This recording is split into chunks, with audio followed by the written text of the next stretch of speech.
লোরিয়া কিটকাম হরিণ প্রজনন কেন্দ্র। এটা হচ্ছে জাতীয় উদ্যান সদরে। এই যে আমাদের দেখে এই যে সৈন্য সামন্ত চলে এসেছে, যে বানরের বাচ্চা দেখতেছেন, ওই যে আরেক বাচ্চা ইরি। ওকে, ঠিক আছে, আমরা এখন ভিতরের দিকে যাবো। কি এটা আপনার ছেলে? আপনার ছেলে না মেয়ে এটা? ওকে, এইভাবে দিও না, এইভাবে দিও না।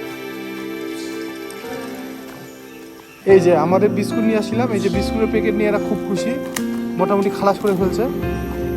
ঠিক আছে, এই যে এই একটা নিচে, এই যে দৌড়ে পালাচ্ছে। এই যে আরেকটা বানর। মূলত এখানে বানর এবং হরিণই পাওয়া যায়। এই যে আরেকজন তো অলরেডি ছিঁড়ে খাওয়া শুরু করছে। আমরা যদি একটু ভালো করে দেখি, আমরা কিছু বিস্কিট নিয়ে আসছিলাম, ওই যে দেখেন একেবারে পুরো, হ্যাঁ পুরা দেখেন বিস্কিটের প্যাকেট ছিঁড়ে বিস্কিট খাওয়া শুরু করছে। এই যে ঘরের মধ্যে লাফালাফি করে। তো এই যে এখানে আরেকটা আসে, মানে আমাদের কাছে তো আসলে পর্যাপ্ত ছিল না। এই যে দেখেন মা তার বাচ্চাকে নিয়ে নামতেছে।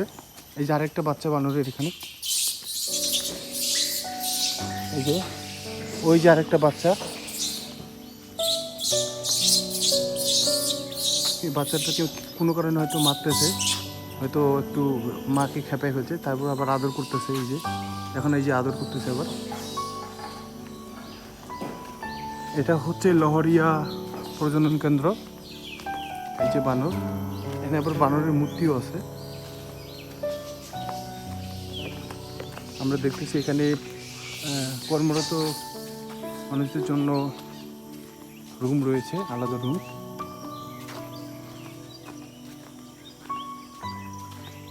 এটা হচ্ছে মধুপুরের বনাঞ্চলের একদম ভিতরে অবস্থিত।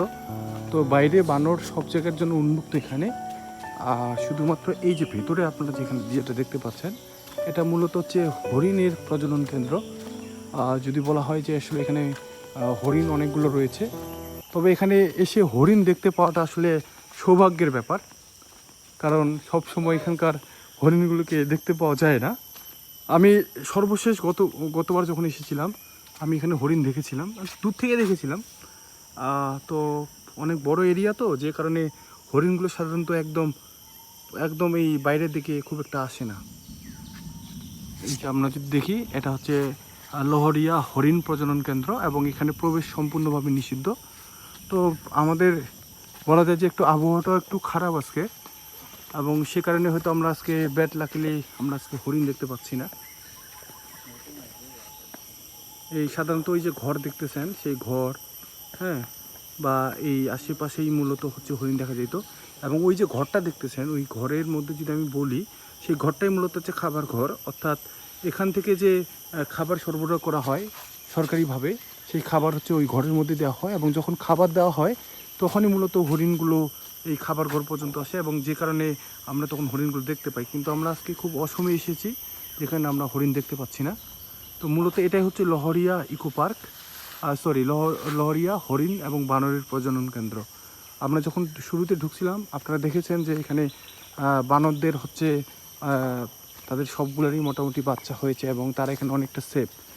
যে কেউ চাইলেই এখানে এসে বানরদের কি বলে যে কোনো ধরনের মানে বানরের ক্ষতি হয় এরকম কোনো কাজ এখানে করতে পারবে না, এবং সেটা টোটালি নিষিদ্ধ। এবং এখানে বানররা স্বাচ্ছন্দ্যে তাদের মতো করে এই প্রকৃতির মধ্যে তারা বসবাস করতে পারে। এবং এখানে আরেকটি বিষয় লক্ষণীয়, আপনি যদি দেখেন যে এই প্রজনন কেন্দ্রে যে আসলে জঙ্গল, আসলে মধুপুরের যে বনাঞ্চল, সেই বনাঞ্চল আসলে যেমন হওয়ার কথা, হ্যাঁ, এখানকার এই জায়গাতে আসলে কিন্তু আসলে আমরা সেরকম বনই দেখতে পাই। কিন্তু এর বাইরে যে বন রয়েছে, আসলে সেই বন আসলে আদৌ বন কিনা আমার একটু এই ব্যাপারে সন্দেহ রয়েছে। কারণ আমি দেখেছি যে অধিকাংশ বনাঞ্চল যে সরকারি অধিভুক্ত যে এলাকাগুলো রয়েছে, সেখানে কিন্তু আকাশমণি বা বিভিন্ন ধরনের মানে কৃত্রিম গাছ লাগিয়ে সেখানে বনাঞ্চল সৃষ্টি করার একটা চেষ্টা করা হয়েছে।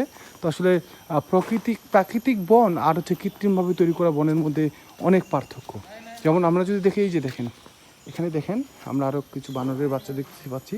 ওরা একটু ভয় পাচ্ছে আসলে আমাকে দেখে, যদিও তারা অভ্যস্ত যে এখানে তাদের দেখতে অনেক মানুষ আসে, তারপরেও একেবারে ছোটো, এই কারণে তারা ভয় পাচ্ছে। এই যে দেখেন, এখানে বানর উন্মুক্তভাবে ঘুরে বেড়াচ্ছে।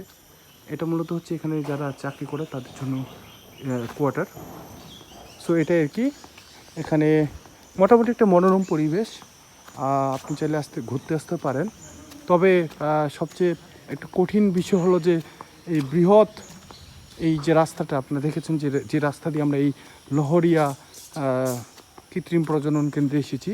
হ্যাঁ, তো এখানে আসলে আসাটা অনেক চ্যালেঞ্জিং। আমরা এখানে একটা মা বানরকে দেখতে পাচ্ছি, আপনি একটু দেখেন যে সে কিন্তু তার বাচ্চাকে নিয়ে, ওই যে দেখেন, সে কিন্তু তার বাচ্চাকে নিয়ে রেখেছে এবং মায়ের যে সন্তানের প্রতি যে ভালোবাসা, এটাই প্রতি মনে হয় যে আসলে বানর মা যারা রয়েছে, মা প্রজাতির যারা রয়েছে, তারা তাদের বাচ্চাদের প্রতি কতটা আন্তরিক।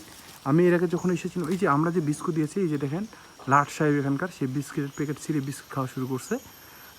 যেটা বলতেছিলাম, আমি এর আগে যখন এসেছিলাম আমি দেখেছিলাম যে বানরের বাচ্চাগুলোকে, এই যে যারা আসলে পুরুষ বানর রয়েছে তারা অনেক সময় টর্চার করে, কিন্তু মা বানররা এ ব্যাপারে অনেক সিরিয়াস তাদের বাচ্চাদের ব্যাপারে।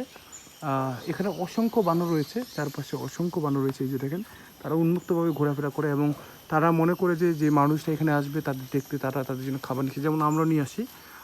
তো আপনারা যদি কখন এখানে আসেন, আপনারা অবশ্যই এই বানরদের জন্য যতটুকু আপনাদের পক্ষে সম্ভব আপনার খাবার নিয়ে আসবেন। এই যে দেখেন মা বানর তার বাচ্চাকে বুকে নিয়ে সুন্দর করে হেঁটে যাচ্ছে এবং এখানে এই যে ইনিও একজন মা বানর এবং আরও অনেকগুলো বানর রয়েছে। দেখেন সে তার বাচ্চাকে নিয়ে কিন্তু খুব সুন্দরভাবেই যাচ্ছে।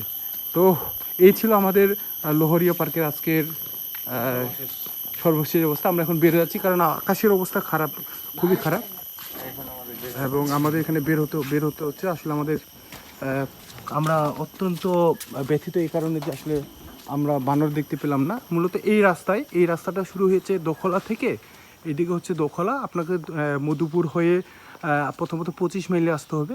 সেই 25 মাইল থেকে আপনি দোখলাতে আসবেন। দোখলা নামে একটা বাজার রয়েছে এবং সেই বাজারের সাথেই ছোট্ট একটা ইকো পার্কের মতো একটা মানে কি বলে যে দোখলা পার্ক রয়েছে।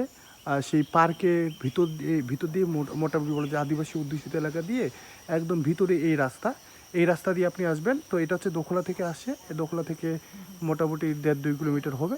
তারপরে এইটুকু আসার পরে এই যে দেখেন আপনি পেয়ে যাবেন সোজা বরাবর পাবেন আপনি লহরিয়া বিট কাম হরিণ প্রজনন কেন্দ্র এবং জাতীয় উদ্যান সদর। এখানে মূলত হরিণ এবং বানর আপনি দেখতে পাবেন। পাশাপাশি এই রাস্তাটা চলে গেছে আপনার তেলকিতে। এই তেলকি আবার হচ্ছে ময়মনসিংহ এবং আপনার হচ্ছে টাঙ্গাইলে যে বা ঢাকার যে রোডটা রয়েছে সেই রোডে গিয়ে উঠবে। তো আমরা যেহেতু এই দিক থেকে এসেছি, হ্যাঁ আমরা অর্থাৎ দোখলা থেকে এসেছি, দোখলা পার্ক এবং টাওয়ার হয়ে এখন আমরা এই পাশ দিয়ে অর্থাৎ তেলকি হয়ে আমরা বের হয়ে যাব।